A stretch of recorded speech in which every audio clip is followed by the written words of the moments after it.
जय हिंद एवरीवन। आइए, previous class में हमने इक्वेशन को एलिमिनेशन मेथड से सॉल्व करना सीखा था।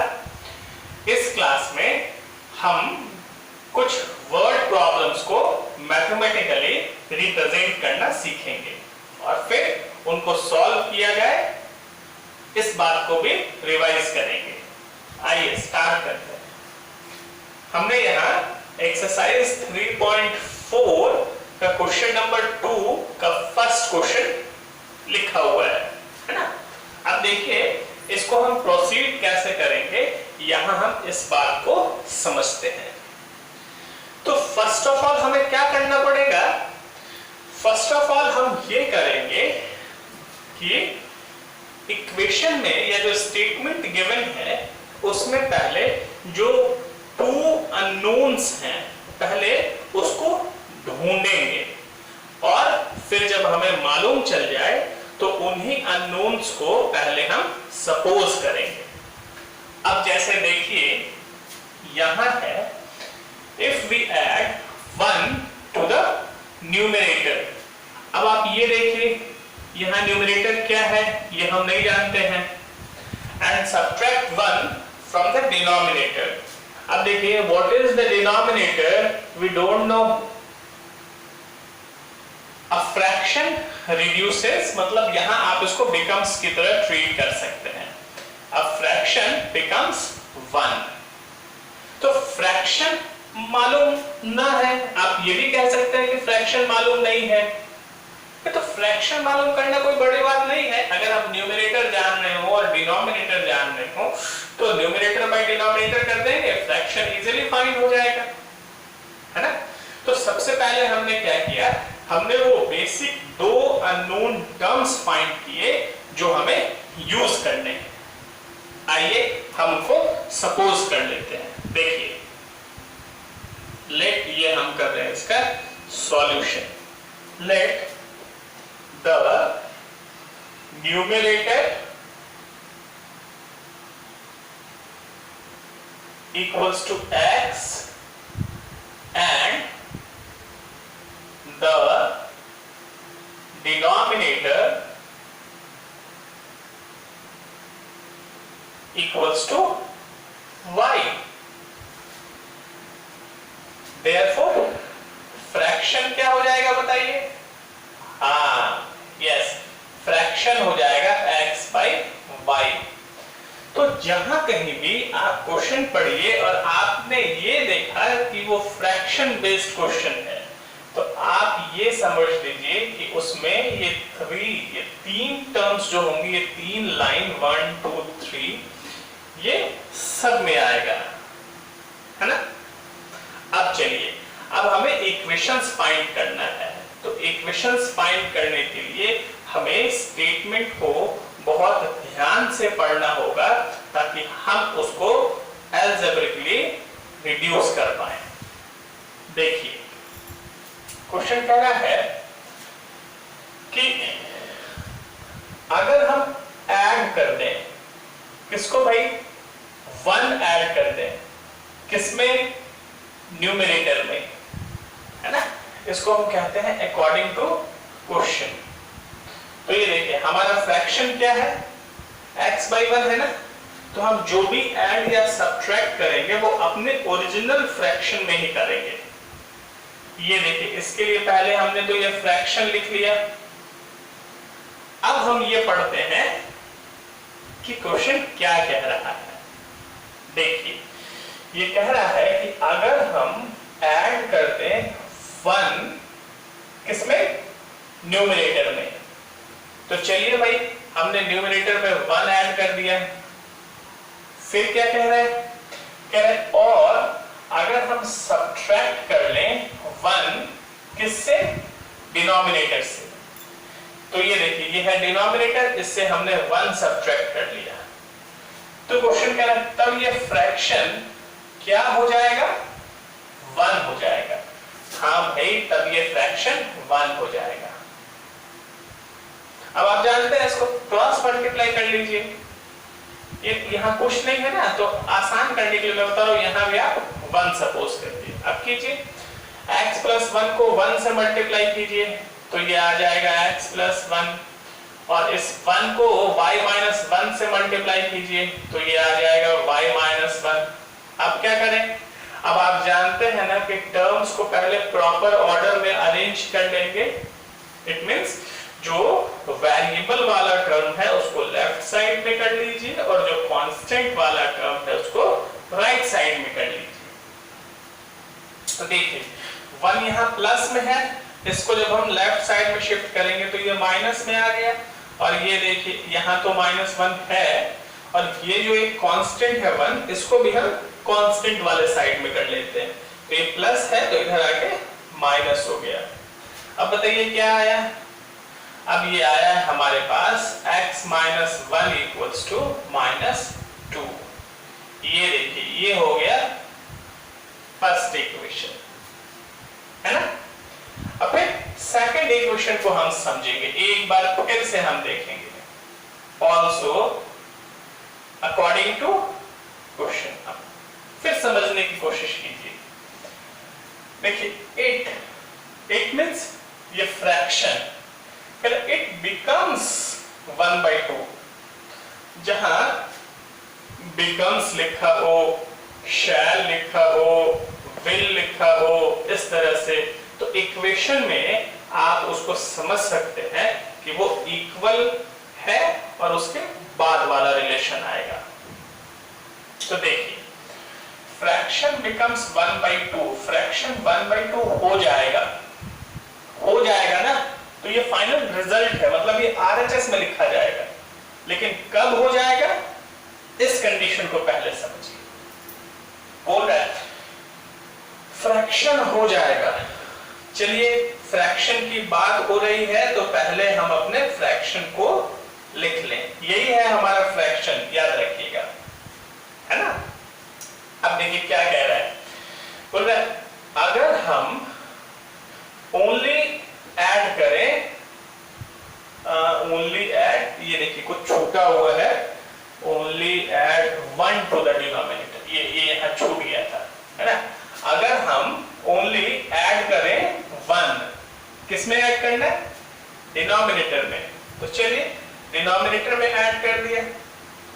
पर न्यूमरेटर को क्या करना है, न्यूमरेटर के लिए क्वेश्चन में कोई स्टेटमेंट नहीं, मतलब इस स्टेटमेंट में कोई कंडीशन नहीं, तो न्यूमरेटर को कुछ नहीं करना होगा, वैसे ही छोड़ देंगे, है ना। आइए, और क्या बोल रहा है कि जब आप ऐसा कर लेंगे तो ये पहले ही कह रहा है कि तब ये फ्रैक्शन जो है वो 1/2 हो जाएगा, है ना। तो जब हम ऐसा कर लेंगे ये फ्रैक्शन 1/2 हो जाएगा। अब इसको क्रॉस मल्टीप्लाई कीजिए। आइए देखिए 2 को x से करेंगे तो ये हो गया 2x equals to y plus 1 को 1 से करेंगे तो 1 ही आएगा, y प्लस 1 ही आएगा, है ना। अब क्या करें, अब ये जो वेरिएबल वाला है उसको वेरिएबल वाले साइड में कर दीजिए, यानी ये आ गया 2x minus y equals to 1। ये देखिए ये इक्वेशन हो गया सेकंड, है ना। तो वर्ड प्रॉब्लम में जो मेन चैलेंजिंग काम होता है वो ये होता है कि क्वेश्चन के स्टेटमेंट के अकॉर्डिंग हम उस स्टेटमेंट को वर्ड इक्वेशन, मतलब उसको इक्वेशन के फॉर्म में कन्वर्ट कर दें। और जब ये कन्वर्ट हो गया तब तो आप इसको सॉल्व कर सकते हैं एलिमिनेशन मेथड से। प्रीवियस लेक्चर में हमने ये डिस्कस किया है ना। और अगर आप भूल गए हो या आपने वो क्लास मिस कर दी हो तो डिस्क्रिप्शन में उसका लिंक है, आप एक बार जाके पहले प्रीवियस लेक्चर को एंजॉय कीजिए। चलिए अब हम इसको एक बार फिर से देखते हैं। क्या करते हैं, कोएफिशिएंट देखते हैं, है ना। कोएफिशिएंट किसका, जिसको एलिमिनेट करना है। तो सबसे पहले हम सेलेक्ट करें कि किसको एलिमिनेट करना है। अब इसमें भी हम थोड़ा वाइजली काम करेंगे। जैसे देखिए फर्स्ट इक्वेशन में ये x है और यहाँ 2x है, तो ये दोनों सेम नहीं लग रहा है। तो जरा सा हम एक बार y वाले को भी देख लेते हैं। अगर ये सेम होगा तो हम इसी से काम करेंगे, फिर x वाले को एलिमिनेट नहीं करेंगे। क्योंकि अगर हमें अपने मन से कोई काम करना हो तो हम वैसा काम क्यों ना करें जो आसान हो, है ना। तो आप देखिए यहां अगर x वाले को एलिमिनेट करेंगे तो यहाँ x है और यहाँ 2x है। एक मिनट हम इसको छोड़ के सेकंड वेरिएबल को देखते हैं। अब देखिए यहाँ y है और यहाँ भी y है, तो ये देखिए ये दोनों वेरिएबल तो मतलब सेम है, कोएफिशिएंट इसका भी कोएफिशिएंट साइन एक मिनट छोड़ के 1 है और इसका भी कोएफिशिएंट 1 है, तो ये तो इक्वल है। और जब ये टर्म इक्वल है तो फिर हमें ये वाला स्टेप सेकंड स्टेप करने की जरूरत ही नहीं पड़ेगी। देखिए यहाँ इक्वल है तो फिर कोई बात ही नहीं है ना। अब अगर ये इक्वल है जैसा कि यहाँ है, तब हम ये देखते हैं कि जिस टर्म को हमें एलिमिनेट करना है उसका साइन क्या है। अब देखिए यहाँ इक्वेशन 1 में y का साइन माइनस है और यहाँ इक्वेशन 2 में y का साइन माइनस है। इट मींस साइन दोनों इक्वेशन में सेम है, तो हम इक्वेशंस को क्या करेंगे, सब्ट्रैक्ट करेंगे, है ना। आइए, from equation 1 minus equation 2, second है ये। देखिए फर्स्ट है x minus y equals to -2 and second 2x minus y equals to 1। और आप जानते हैं ना, अगर हम इक्वेशन को माइनस कर रहे हो तो साइन उसका चेंज होता है। देखिए ये प्लस है तो माइनस हो गया, ये माइनस है तो प्लस हो गया और ये प्लस है तो ये माइनस हो गया। अब इसके बाद देखिए y माइनस में और y प्लस में ये कैंसिल हो गया और यहाँ देखिए x means 1x minus 2x, तो ये यहाँ से आ गया माइनस x इक्वल्स टू, अच्छा -2 और -1 तो ये आ गया -3, माइनस और माइनस कैंसिल हो जाएगा तो x इक्वल्स टू 3 आ गया। अब इस x की वैल्यू हम क्या करें, पुट कर दे किसी भी इक्वेशन में। यहाँ फर्स्ट वाला इक्वेशन सिंपल है, हम इसी में पुट करते हैं। पुटिंग द वैल्यू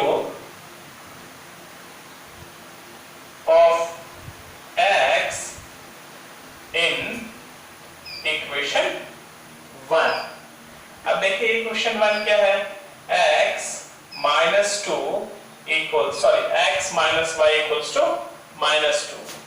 चलिए x की वैल्यू पुट करते हैं, 3 minus y equals to -2। तो ये बताइए माइनस y equals to क्या हो जाएगा, -2 -3, तो फिर minus y equals to -5, minus से माइनस कैंसिल कर लीजिए तो y equals to 5 आएगा ना। अब देखिए एक जनरली मिस्टेक हम क्या कर जाते हैं कि इसमें x और y की वैल्यू निकाल के छोड़ देते हैं, लेकिन अगर आप ऐसा करेंगे तो आपकी इतनी मेहनत बेकार हो जाएगी, क्योंकि ये देखिए वर्ड इक्वेशन है, वर्ड प्रॉब्लम है और इसमें हमें x और y की वैल्यू नहीं फाइंड करनी है, हमें इसमें what is the fraction find करना है।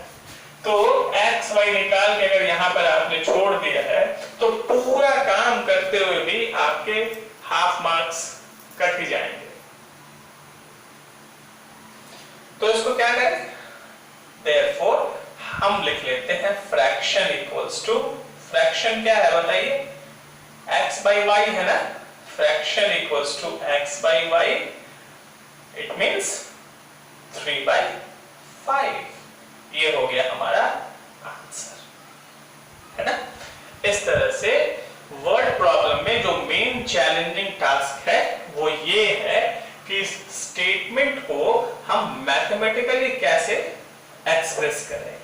आप देख रहे हैं मैथमेटिकली एक्सप्रेस करने के बाद जो ये सॉल्व करने का प्रोसेस है वो तो सिंपल है और वो इस चैप्टर के सेकंड लेक्चर में डिस्कस किया है ना। तो ये वाला स्टेप जब इक्वेशन सॉल्व करने का हो, ये आप अपने आप से भी कर लेंगे, है ना। मैं आपको ये सिखाता हूं कि वर्ड प्रॉब्लम को मैथमेटिकली कैसे कन्वर्ट करें। चलिए आइए एक और प्रॉब्लम के साथ प्रैक्टिस करते हैं। अब हम डिस्कस कर रहे हैं एक्सरसाइज 3.2, इसका 2 का सेकंड क्वेश्चन। और आप देखिए इस क्वेश्चन को रीड करने से आपको ये समझ में आ रहा है कि ये जो है वो एज बेस्ड प्रॉब्लम है। तब एज बेस्ड प्रॉब्लम को सॉल्व करने के लिए हम कैसे प्रोसीड करेंगे ये अब हम सीखेंगे। देखिए इस चैप्टर में कुछ क्वेश्चंस जो है वो कुछ क्वेश्चंस के टाइप बहुत इंपॉर्टेंट है बोर्ड एग्जामिनेशन के लिए, जैसे कि एज बेस्ड प्रॉब्लम्स, फिर 2 डिजिट नंबर वाला प्रॉब्लम, और फिक्स्ड चार्ज और एडिशनल चार्ज वाला problem, down stream up stream वाला प्रॉब्लम। ये सब जो 5 और 6 टाइप्स हैं क्वेश्चंस के वो इंपॉर्टेंट है। तो चलिए हम इसको डिस्कस करते हैं, और इसको डिस्कस करते के साथ हम ये भी सीखेंगे कि जब एज बेस्ड प्रॉब्लम हो तो उसको हम कैसे टैकल करते हैं। आइए अब प्रीवियस प्रॉब्लम की तरह हम इसमें भी क्या करेंगे कि पहले वो 2 अननोन फाइंड करेंगे जो पूरे स्टेटमेंट में है। अब आप देखिए ये एज बेस्ड प्रॉब्लम है, तो यहां पे 2 पर्सन्स हैं। The first person is Noori and the second person is Sonu, है ना। तो एज बेस्ड प्रॉब्लम में 2 पर्सन्स होते हैं जनरली। चलिए इन दोनों के एज को सपोज करते हैं।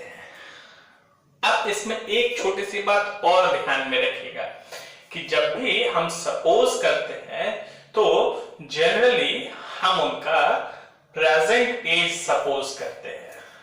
इससे सिचुएशन को हैंडल करने में आसानी होती है। तो हमने सपोज किया कि लेट नूरीज प्रेजेंट एज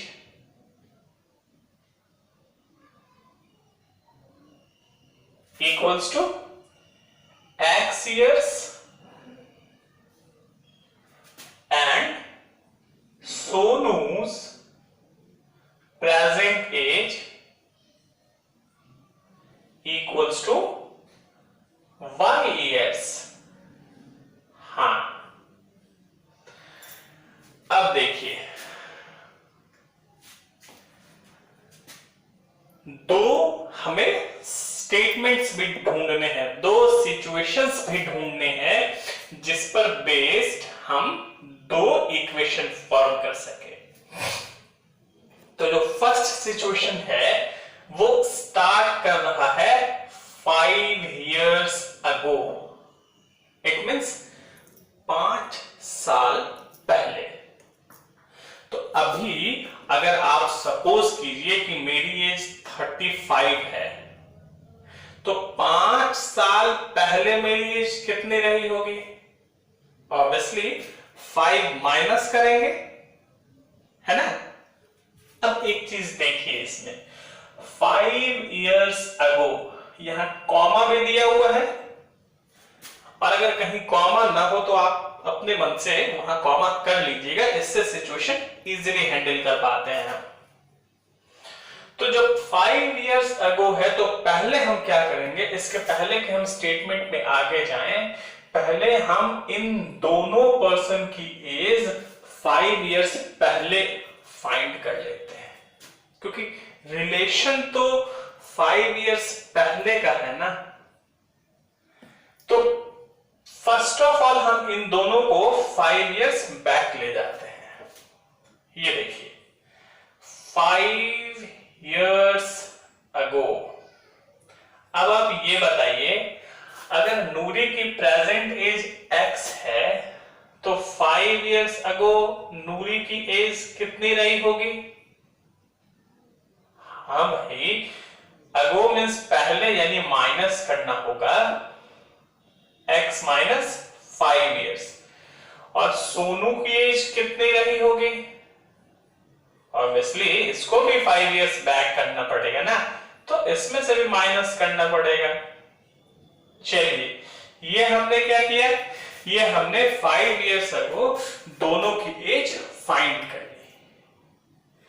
अब इनका जो रिलेशन है वो इक्वेशन फॉर्म करने में हमारी हेल्प करेगा। पहले तो हम 5 years ago हमने मूव कर दिया, दोनों को बैक कर दिया। अब हम अकॉर्डिंग टू क्वेश्चन चलेंगे। देखिए क्या कह रहा है, नूरी वॉज, आपको पहले ही बताया है कि इक्वेशन में अगर इज हो, शैल हो, विल हो, वॉज हो, इन सबको बिकम्स हो तो इक्वल की तरह ट्रीट करना है। तो नूरी वॉज, अब क्या कह रहा है, थ्राइस, थ्राइस मींस 3 times, किससे? एज ओल्ड एज सोनू, है ना। अब यहां नूरी मींस नूरी का एज, ये बताइए नूरी की एज कितनी है 5 years ago? x minus 5 yes equals to 3 into, और ये बताइए सोनू की एज कितनी है? पहले ही हमने फाइंड किया हुआ है y minus 5, है ना। चलिए अब हम इसको प्रोसीड करें। x minus 5 equals to 3 से मल्टीप्लाई कीजिए, 3y minus 3 5 या 15। अब क्या करें, अब ये कर लीजिए कि arrange the terms in proper order, और प्रॉपर ऑर्डर ये है कि जो कांस्टेंट वाला है उसको राइट साइड में रख दीजिए और जो वेरिएबल वाला है उसको दूसरे साइड शिफ्ट कर दीजिए। तो ये देखिए ये आ गया x, 3y देखिए इसके साथ प्लस में है, जब आप इधर शिफ्ट करेंगे तो ये माइनस में आ गया, है ना, इक्वल्स टू, और देखिए ये माइनस 15 यहां था और 15, ये जो 5 जो है माइनस में, इधर प्लस में, उसको इस साइड शिफ्ट करेंगे तो प्लस में आ जाएगा ना। 5 इधर माइनस में है, जब इसको इस साइड शिफ्ट करेंगे तो ये प्लस में आ गया। अब बताइए क्या आ गया, x minus 3y equals to minus 10, है ना। ये हो गया इक्वेशन फर्स्ट। अब सिमिलरली हम सेकंड सिचुएशन पढ़ के और सेकंड इक्वेशन भी फॉर्म करते हैं। अब देखिए सेकंड कंडीशन जो है तो वो क्वेश्चन कह रहा है 10 years later, यानी 10 साल के बाद।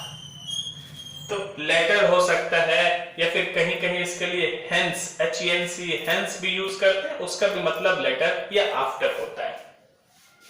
तो फिर देखिए 10 years later कॉमा है, और अगर कॉमा नहीं भी होता है तो पहले हम यहां पे रुक के और दोनों की एज को 10 साल आगे कर लिए, फिर उसके बाद हम रिलेशन चलेंगे।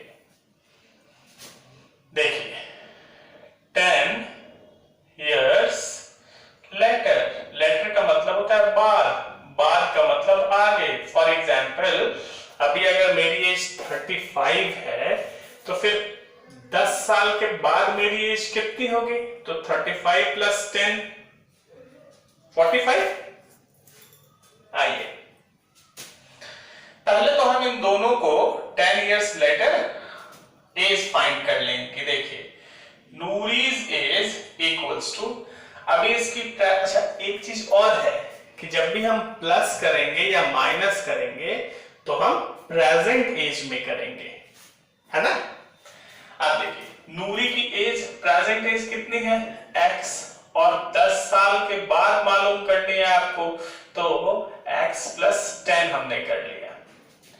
और फिर सोनू की एज कितनी है? हाँ, सोनू की एज जब आप इसको सॉल्व करेंगे, सॉरी ये y है ना प्रेजेंट एज, तो इसको 10 इयर्स आगे करके y प्लस 10 कर देंगे। ये हो गया दोनों के एज 10 इयर्स लेटर। अब ये रिलेशन जो है वो फिर क्वेश्चन हमें बताएगा। हम बस उस रिलेशन को एकदम ध्यान से 2 बार 3 बार पढ़ के पहले समझने की कोशिश करेंगे। देखिए, नूरी, आइए, Noori will be means equal, है ना। इक्वेशन में जब as, was, shall, will, becomes इस तरह के सेंटेंस टर्म्स यूज किए गए हो तो वो इक्वल की तरह ट्रीट किए जाते हैं। नूरी विल बी, अब देखिए बोला twice, twice means 2 times as old as Sonu, है ना। अब बताइए नूरी की एज कितनी है? नूरी की एज है x प्लस 10 और 2 इंटू ये बताइए सोनू की एज कितनी है? y plus 10। आइए, ये आ गया x plus 10 equals to 2y plus 2 10 20। अब क्या करेंगे? अब यही करना है, arrange the terms in proper order, मतलब वेरिएबल वाला एक साइड और कांस्टेंट वाला एक साइड। ये देखिए, ये है x माइनस, ये 2y इधर प्लस में है ना, इधर कर लिया माइनस, इक्वल्स टू यहां देखिए ये है 20 और ये 10 इधर प्लस में है, यहां कर लिया माइनस में। तो ये क्या आ गया बताइए? x minus 2y equals to 20 minus 10, ये आ गया 10। अब ये हो गया इक्वेशन सेकंड। यही वो चीज थी जो हमें सीखनी चाहिए थी। क्यों? क्योंकि अब इसको सॉल्व कैसे करेंगे ये आपने प्रीवियस एग्जांपल्स में भी देखा है और आपने इस चैप्टर के सेकंड एक्सरसाइज में सेकंड क्लास में उसको देखा है। देखिए, लिंक उसका डिस्क्रिप्शन में है, आप उसको चेक कर लीजिए। तो फिर इसको हम सॉल्व कर लेंगे, है ना। और जब हम इसको सॉल्व करेंगे तो कितना आएगा? बोलो Sudhanshu. On solving equation 1 and 2 we get, हाँ बोलो बुआ, कितना आ रहा है? हाँ, जब हम इसको सॉल्व करेंगे तो x आएगा 50 एंड y आएगा 20। अब एक बार फिर से इसको ध्यान दीजिएगा, जनरली हम इसके बाद मिस्टेक कर जाते हैं कि x और y जो है ये हमने सपोज किया हुआ है ना। क्वेश्चन आपसे ये पूछ रहा है कि how old are Noori and Sonu, तो हमें फाइनली इसको आंसर के टर्म में, मतलब क्वेश्चन के टर्म में एक्सप्रेस करना पड़ेगा। Therefore Noori's present age equals to कितना बताइए? x था ना, यानी कि 50 years and Sonu's present age equals to 20 years. ठीक है, चलिए अब हम एक नेक्स्ट क्वेश्चन ट्राई करते हैं। अच्छा, अब इसके पहले कि हम थर्ड वाले क्वेश्चन का अटेम्प्ट करें, आप एक चीज प्रैक्टिस कीजिएगा। जो हमने इसका क्वेश्चन नंबर फर्स्ट बताया है ना, 2 के सेकंड का फर्स्ट जो फ्रैक्शन वाला प्रॉब्लम था, आप देखिएगा एकदम सिमिलर प्रॉब्लम एक्सरसाइज 3.3 से क्वेश्चन नंबर 3 का 6th है। तो आप जरा इसको प्रैक्टिस कीजिएगा। और जो सेकंड क्वेश्चन अभी एज बेस्ड प्रॉब्लम बताया था ना, तो उस एज बेस्ड प्रॉब्लम इसी तरह का सिमिलर प्रॉब्लम एक्सरसाइज 3.3 के क्वेश्चन नंबर 3 का 5 है। और एकदम फिर इसके बाद वाले एक्सरसाइज में 3.5 में भी आप देखिएगा क्वेश्चन नंबर 2 है शायद, क्वेश्चन नंबर 4 है, 4 का सेकंड 3.5 का एज बेस्ड प्रॉब्लम है ना, एक मिनट बताइए, नहीं एज बेस्ड प्रॉब्लम यहाँ 3 का 6 है और ये है 3.5 का क्वेश्चन नंबर 4 का सेकंड। इसको कीजिएगा, एज बेस्ड प्रॉब्लम तो यही मिलेगा, है ना। तो इस तरह से ये सिमिलर प्रॉब्लम है, आप इसकी प्रैक्टिस कर लीजिएगा। आइए अब हम इसको डिस्कस करते हैं। देखिए ये जो प्रॉब्लम है 2 डिजिट नंबर वाला प्रॉब्लम, ये भी इंपॉर्टेंट टाइप्स में से है। Fraction based problem, age based problem, 2 digits number वाला प्रॉब्लम, टाइम डिस्टेंस वाला प्रॉब्लम, अपवर्ड डाउनवर्ड वाला प्रॉब्लम, ये सारे टाइप्स जो है वो इंपॉर्टेंट टाइप्स हैं, है ना। तो इसमें से 2 क्वेश्चन हम डिस्कस कर चुके हैं, फ्रैक्शन वाला और एज बेस्ड प्रॉब्लम। आइए अब यहां हम 2 डिजिट नंबर्स इस टाइप के प्रॉब्लम को सॉल्व करें। तो यहां इसको सॉल्व करने से पहले एक छोटा पॉइंट है, एक छोटी सी बात है जिसको पहले हम समझ लेना चाहते हैं। आप देखिए यहां सपोज कीजिए 2 डिजिट वाला कोई नंबर है ना। जैसे सपोज कीजिए हमने 47 सपोज किया। अब आप जानते हैं प्लेस वैल्यू के ऑर्डर में यहां जो होता है वो वंस होता है और इसके बाद वाला जो है वो टेंस होता है ना।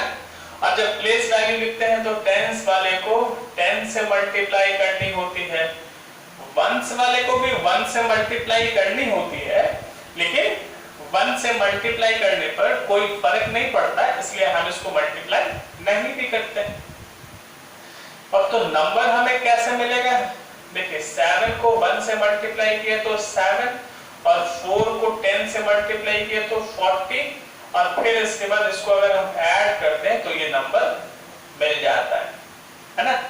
इसलिए नंबर फाइंड करने के लिए क्या करना पड़ेगा? 10th डिजिट को 10 से मल्टीप्लाई करना पड़ेगा और उसमें 1st डिजिट ऐड करना पड़ेगा। अच्छा फिर ये सपोज कीजिए अगर ये नंबर्स रिवर्स हो जाए, रिवर्स कहने का मतलब ये है कि अगर इनके डिजिट्स इंटरचेंज हो जाए तो फिर ये नंबर क्या हो जाएगा? 74, है ना। इट मींस पहले जो वंस के प्लेस पे था अब वो टेंस के प्लेस पे आ जाएगा, इसलिए उसको 10 से मल्टीप्लाई करना पड़ेगा। और पहले जो टेंस के प्लेस पे है वो वंस के प्लेस पे रहेगा, इसलिए उसको मल्टीप्लाई नहीं करेंगे, क्योंकि 1 से मल्टीप्लाई करने पर वही नंबर आता है। और फिर क्या करना पड़ेगा? देखिए ये 4 है और ये 70 है, फिर ऐड हमें करना पड़ेगा। यानी दोनों ही कंडीशन में अगर जब हम नंबर फाइंड कर रहे हो तो इस बात का ध्यान रखिए कि 10th डिजिट वाले को 10 से मल्टीप्लाई करते हैं और फिर उसमें 1st डिजिट वाला ऐड किया जाता है ना। इस छोटे से पॉइंट को ध्यान में रखते हुए हम इस बात को एक्सप्लेन करेंगे। आइए पहले अब इसको यहां रखने देते हैं, इक्वेशन फॉर्म कर लेते हैं, फिर उसके बाद इसको मिटा देंगे। देखिए तो क्या करना है आपको, पहले बताया है कि क्वेश्चन पढ़िए और फाइंड करने की कोशिश कीजिए कि जो 2 अननोन है। अब आप इसमें कहेंगे एक डिजिट, एक नंबर अननोन है, फिर उसको रिवर्स करने पर जो नंबर बना वो भी अननोन है ना। लेकिन आप जानते हैं कि उन दोनों का बेस कौन है? उन दोनों का बेस है 2 डिजिट्स, है ना। तो जहां भी 2 डिजिट वाला नंबर हो आप वहां ये आगे के जो 4 स्टेप्स हैं या 4 लाइन आप कहिए वो आपको एज इट इज लिखना है, उसमें दिमाग लगाने की जरूरत नहीं है।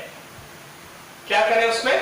देखिए हम ये करें कि let 1st digit equals to x suppose कर लिया हमने, और 2 डिजिट नंबर है तो टेंस होगा। अच्छा, देन टेंस डिजिट, ये इक्वल्स टू हमने y सपोज कर लिया। अब बताइए नंबर क्या होगा? Number means original number. Number क्या होगा बताइए? देखिए टेंस वाले को 10 से मल्टीप्लाई करते हैं और उसमें ऐड कर देते हैं 1 वाला, यानी वंस वाला। तो टेंस वाला y है, इसको 10 वाले को 10 से मल्टीप्लाई करना है, 10y, इसमें प्लस करना है वंस वाला, है ना? ये हो गया हमारा नंबर। और इस इक्वेशन में अगर इस स्टेटमेंट में आप ध्यान से पढ़ेंगे तो एक और नंबर, एक तो ये नंबर है और दूसरा जो नंबर है वो डिजिट के ऑर्डर को रिवर्स करने से बना है ना? इसलिए सेकंड हम लिखेंगे एंड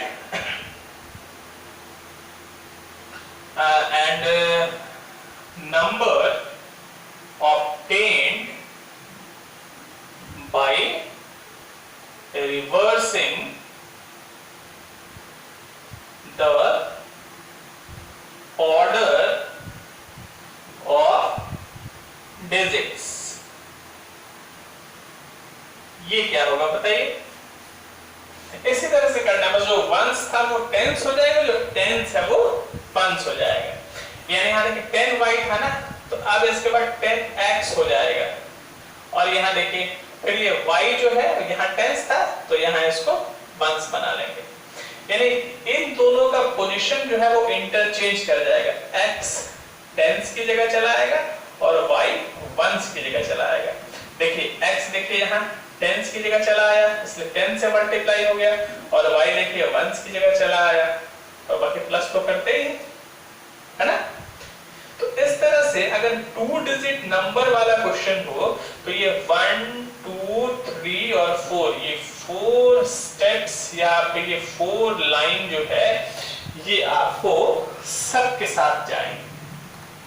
मतलब इसको आप बिना क्वेश्चन पढ़े भी लिख सकते हैं। सिर्फ ये देख लीजिए कि 2 डिजिट वाला नंबर है, मतलब ये 4 स्टेप्स कॉमन होगा, है ना? अब आइए हम इसको अरेंज करते हैं क्वेश्चन में गिवन सिचुएशंस के अकॉर्डिंग। देखिए अकॉर्डिंग टू क्वेश्चन क्या बोल रहा है? The sum of digits of a 2 digit number, ये हम समझ चुके हैं इसलिए हमने इतनी कहानी कही है ना? The sum of digits, question कह रहा है सम ऑफ डिजिट्स इज 9। इसका मतलब इक्वल। अब आप ये ध्यान दीजिए कि यहां सम ऑफ डिजिट्स है, सम ऑफ नंबर्स नहीं है। अगर नंबर हो तो देखिए ये ओरिजिनल नंबर है और ये रिवर्स नंबर है, लेकिन अगर डिजिट्स हो तो ये x और y ये दोनों डिजिट्स हैं इसके, है ना? Sum of digits means x plus y equals to 9। ये है फर्स्ट सिचुएशन। फिर देखिए सेकंड क्या कह रहा है? Also according to question. अब देखिए क्या कह रहा है? 9 times this number, 9 times this number is, पहले ही आपको बताया है इज है, वाज है, शैल है, विल है, रिड्यूस है, बिकम्स है। इक्वेशन में इसको इक्वल की तरह ट्रीट करते हैं। 9 times this number is twice इसके the number obtained by reversing the order of the digits। इसको हम यहाँ शॉर्ट में सीधे लिखते हैं रिवर्स नंबर। अब आइए ये बताइए नंबर क्या है? 10y plus x, हाँ ठीक है। अच्छा इक्वल्स टू 2 into, और रिवर्स नंबर क्या है? यही है रिवर्स नंबर में reversing the order of digits, ये है 10x plus y, है ना? 20y plus 9x equals to 2 10 20x plus 2y। अब क्या करते हैं बताइए? हाँ, अब ये करेंगे कि जो वेरिएबल्स हैं उन सबको एक साइड लेफ्ट साइड में कर लेते हैं और जो कांस्टेंट है उसको एक साइड कर देते हैं। देखिए यह है 9x है ना, पहले x वाला लिखिए 9x। अब देखिए 20x इधर प्लस में है ना, इसको इधर कीजिए, ये हो गया -20x। अच्छा फिर देखिए यहाँ है 90y और देखिए ये 2y यहाँ प्लस में है ना, इसको इधर कर लीजिए -2y इक्वल्स टू, ढूंढिए तो कांस्टेंट कुछ है नहीं है, है ना। अब आइए 9x - 20x -11x और 90y - 2y 88y equals to 0। अब ये बताइए -11 करेंगे कॉमन, क्या आएगा बोलिए? x। और देखिए ब्रैकेट के बाहर माइनस है ना, तो ये ध्यान रखिएगा, फिर ब्रैकेट के अंदर वाले का साइन चेंज हो जाता है, ये प्लस है तो ये माइनस हो जाएगा। और 11 8 88 है ना, और ये -11 अब इधर मल्टीप्लाई में है, 0 के साथ डिवाइड में जाएगा तो 0 ही हो जाएगा। तो ये आपके पास आ गया x - 8y = 0। अब आप इन दोनों इक्वेशन को एक बार फिर से एलिमिनेशन मेथड को यूज करते हुए सॉल्व कर लीजिए, है ना। जब आप इस दोनों इक्वेशन को सॉल्व करेंगे, सॉल्व कीजिए सुधांशु, कितना आ रहा है x y की वैल्यू? हाँ, जब आप इसको सॉल्व करेंगे कितना है सुधांशु? यस, y = आया है 1। हाँ, और बोलिए x = 8, है ना। अब फिर एक बार ध्यान दीजिए, आप इतना करके आंसर नहीं छोड़िएगा, because we have to find the number, therefore number equals to क्या था बताइए? number equals to 10y plus x है, it means 10 into 1 plus 8, it means 80, है ना। therefore number equals to 18 और ये हो गया आंसर, है ना। चलिए हम एक और क्वेश्चन इसका करते हैं, अच्छा क्वेश्चन है, देखिए और सीखिए। देखिए एक बार फिर से इस प्रॉब्लम में हम पहले जो दो बेसिक अननोन टर्म्स हैं उनको ढूंढेंगे और उन्हीं को सपोज करेंगे। क्वेश्चन पढ़ते हैं। मीना ने बैंक से 2000 रुपीज विड्रॉ किए हैं और उसने कैशियर से कहा है कि ये 2000 नोट्स उसको 50 और 100 रुपीज के नोट्स में दिए जाए ना, यानी 2000 के नोट्स उसको टोटल चाहिए 2000 रुपीज और वो चाहिए 50 रुपीज के और 100 रुपीज के नोट में। आपको ये मालूम करना है कि बताइए कितने नोट्स उसको 50 रुपीज के मिले और कितने नोट्स उसको 100 रुपीज के मिले। टोटल नंबर ऑफ नोट्स ये गिवन है कि Meena got 25 notes in all, यानी 50 रुपीज और 100 रुपीज इन दो टाइप्स के नोट मिला के उसको टोटल 25 नोट्स मिले हैं। तो इसके बेसिक टर्म क्या है? 100 रुपीज का नोट और 50 रुपीज के नोट। चलिए हम इसी को कंसीडर करते हैं। देखिए, let the number of rupees notes, हमने ये सपोज किया कि भाई 50 रुपीज के उसको एक्स नोट मिले हैं and the number of rupees 100 notes equals to, है ना, 100 रुपीज के वाई नोट मिले हैं और 50 रुपीज के एक्स नोट मिले हैं। अब देखिए ये क्वेश्चन कह रहा है कि टोटल नंबर ऑफ नोट्स कितने हैं, 25। According to question total number of notes equals to 25। अब ये बताइए 50 रुपीज के कितने नोट्स हैं, ये हो गए 50 रुपीज वाले नोट और 100 रुपीज के कितने नोट्स हैं वाई, तो ये हो गए 100 रुपीज वाले नोट और ये दोनों मिला के 25 आ रहे हैं।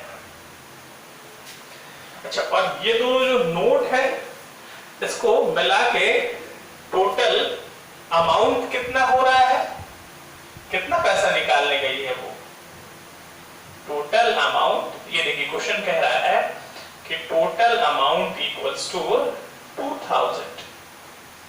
अब आप ऐसे समझिए, अगर 50 रुपीज वाला वन नोट है तो 50 रुपए हुए टोटल, अगर 50 रुपीज वाला टू नोट्स है तो टोटल हो गया पास में 100, अगर 50 रुपीज के 3 नोट्स हैं तो टोटल कितना पैसा हो गया 150, मल्टीप्लाई करते चलना है।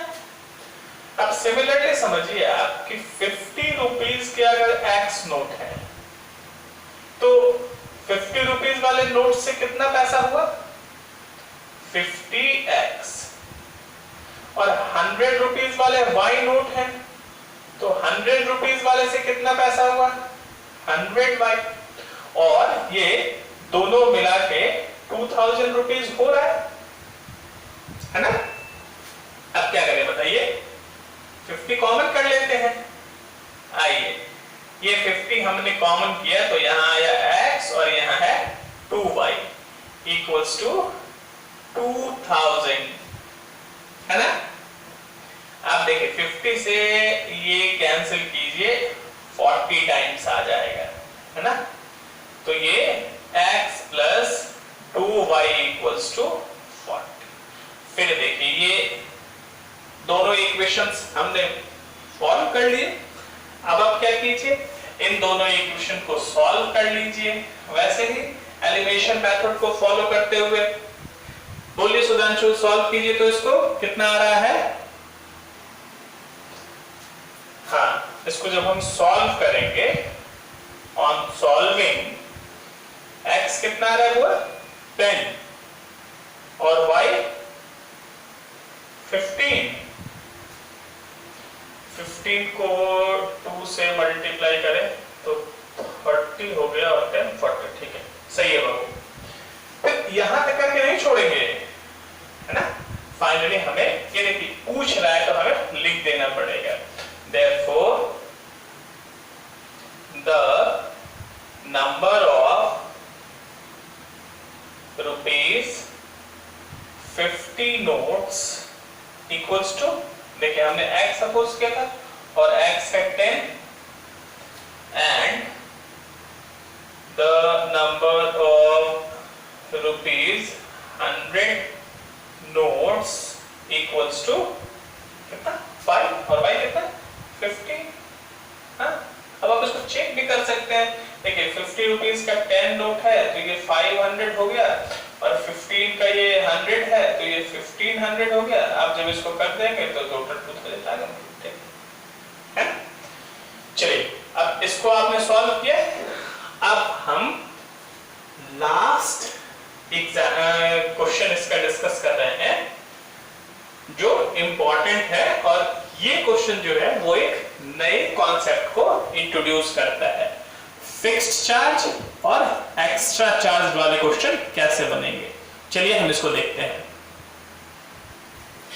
देखिए इस टाइप का जो प्रॉब्लम है, फिक्स्ड चार्ज और एक्स्ट्रा चार्ज वाला प्रॉब्लम, ऐसे सिचुएशन से हम अपनी डे टू डे लाइफ में अक्सर फैमिलियर होते रहते हैं।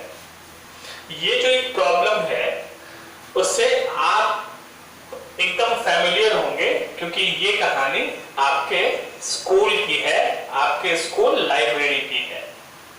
भाई जब आप लाइब्रेरी से कोई बुक इशू कराते हैं तो वो सपोज कीजिए 7 डेज के लिए या 10 डेज के लिए आपको दी जाती है, और फिर उसके बाद अगर आप लेट करते हैं तो उसके लिए आपको लेट फाइन भी देना पड़ता है ना। तो इसी तरह के किसी लाइब्रेरी की ये कंडीशन है कि वो एक नॉमिनल चार्ज लेकर, एक फिक्स्ड चार्ज लेकर बुक आपको 3 डेज के लिए देंगे। सपोज कीजिए वो फिक्स्ड चार्ज अगर 10 रुपीज है तो इट मींस आपने आज बुक लिया, 10 रुपीज जमा किए, तो वो बुक आपको 3 दिन के लिए इशू होती है। अब अगर आप उसको कल लौटा दें, यानी एक दिन बाद, फिर भी उसका चार्ज 10 रुपीज ही रहेगा। अगर आप उसको 2 दिन में लौटा दें फिर भी उसका चार्ज 10 रुपीज ही रहेगा। अगर 3 डेज के बाद लौटाएं, यानी तीसरे दिन लौटा दें, है ना, 3 दिन के लिए है तो 3 दिन के बाद अगर लौटा दें तो फिर वो 10 डेज ही रहेगा, 10 रुपीज ही रहेगा। और उसके बाद फिर अगर आप 4 दिन बाद लौटाते हैं, 5 दिन बाद लौटाते, तो 3 डेज से जितना आगे बढ़ेंगे फिर ईच डे का, ईच एक्स्ट्रा डे का वो फाइन पड़ जाएगा, है ना। तो इस वाले क्वेश्चन में 2 अननोन क्या होंगे, एक तो फिक्स्ड चार्ज हो जाएगा फर्स्ट 3 डेज के लिए, और फिर एक एडिशनल चार्ज हो जाएगा जो आपको पर एक्स्ट्रा डेज के लिए पे करना होगा। चलिए इन्हीं दोनों अननोन को एज्यूम करके हम स्टार्ट करते हैं। देखिए हमने ये सपोज किया,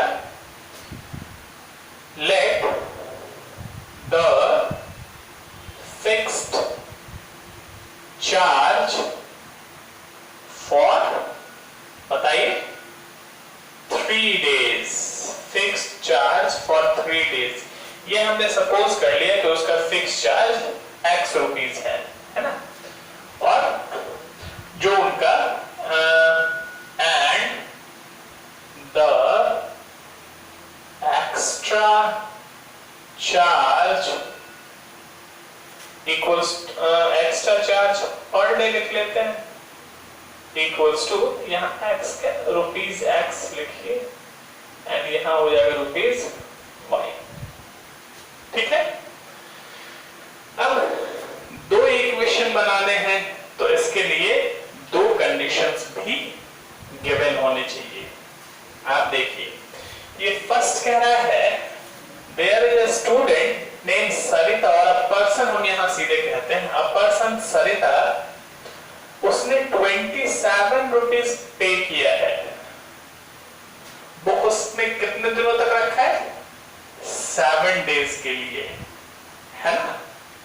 आइए, according to question, charge for 7 days, बताइए तो 7 डेज का चार्ज कितना है, बोलिए।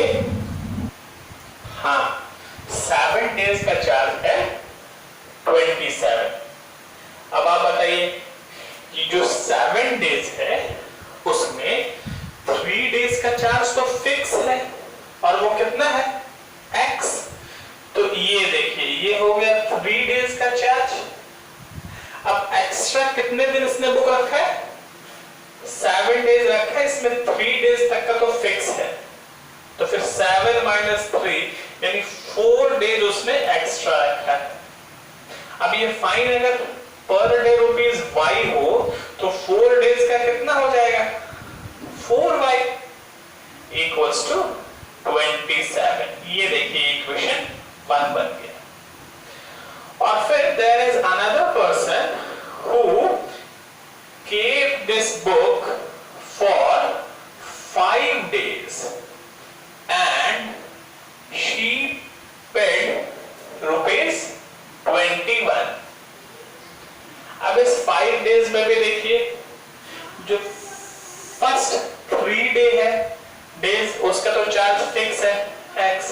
तो आप ये बताइए एक्स्ट्रा चार्ज कितना हुआ? 5 डेज में से 3 डेज का चार्ज x है, तो 5 - 3 यानी 2 डेज एक्स्ट्रा हुआ। अब एक्स्ट्रा एक दिन का y है तो 2 डेज का कितना होगा? 2y = 21। अब फिर जब आप इसको सॉल्व करेंगे, है ना, ऑन सॉल्विंग, यही तो हम लिख लेते हैं, ऑन सॉल्विंग वी गेट, बोलो तो सुधांशु कितना है हुआ? जल्दी से सॉल्व करो इसको फटाफट। हाँ, x = 15 and y = 3, है ना? चलिए, इट मीन्स फिक्स्ड चार्ज कितना है?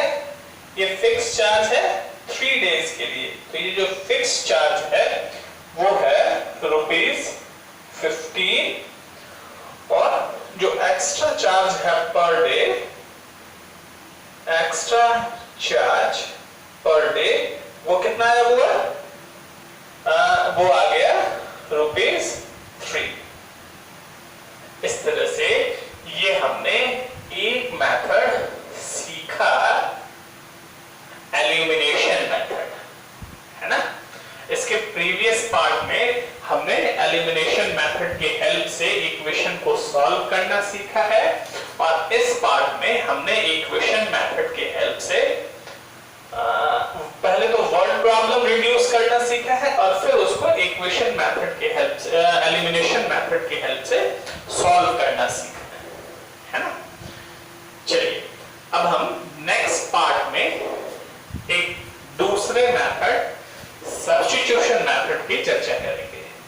ठीक है, आप इसको बनाइए, रिवाइज कीजिए। अच्छा, ये जो फिक्स चार्ज वाला प्रॉब्लम है वो आपको प्रीवियस एक्सरसाइज में भी आप यहां से करेंगे। सिमिलर प्रॉब्लम्स वो मिलेगा एक्सरसाइज 3.3 के क्वेश्चन नंबर जो 3 है उसका 4th, ये आपको सिमिलर प्रॉब्लम है फिक्स चार्ज वाला, तो आप इसको कीजिएगा, है ना, बनना चाहिए क्वेश्चन। और इसी तरह का क्वेश्चन एक्सरसाइज 3.5 के 4th जो है उसमें फर्स्ट क्वेश्चन भी इसी टाइप का है। तो ये दोनों सिमिलर प्रॉब्लम है, आप इनकी प्रैक्टिस कीजिए।